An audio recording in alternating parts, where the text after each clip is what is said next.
Nama saya Safira Mandasinaga dengan NIM 2103050525.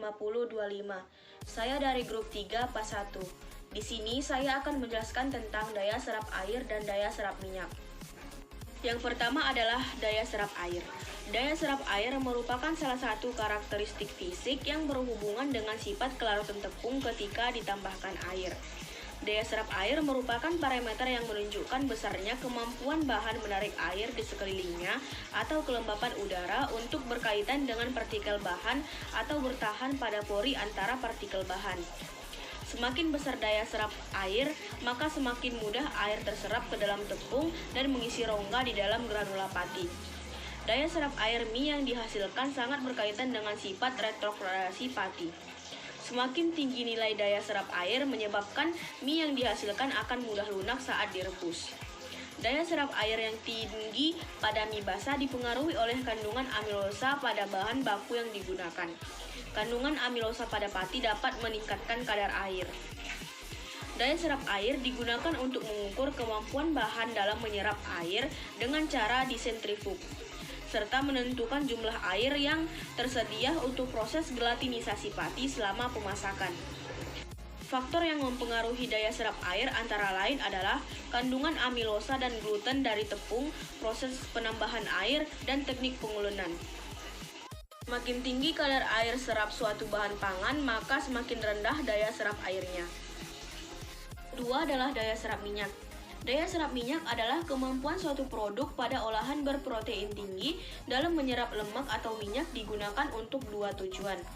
Yang pertama, untuk meningkatkan penyerapan lemak pada daging giling hingga dapat mengurangi kehilangan sari daging karena pemasakan dan menjaga kestabilan dimensi. Kedua, untuk mencegah penyerapan lemak yang berlebihan, misalnya pada penggorengan.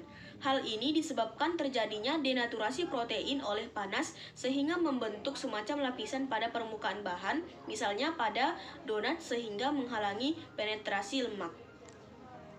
Daya serap minyak juga dipengaruhi oleh viskositas, bahwa semakin besar viskositas fluida, maka semakin rendah kecepatan mengalirnya, dan sebaliknya. Titik asap mempengaruhi daya serap minyak. Minyak dengan titik asap tinggi, daya serapnya rendah. Begitu pula sebaliknya, minyak dengan titik asap rendah memiliki daya serap yang tinggi.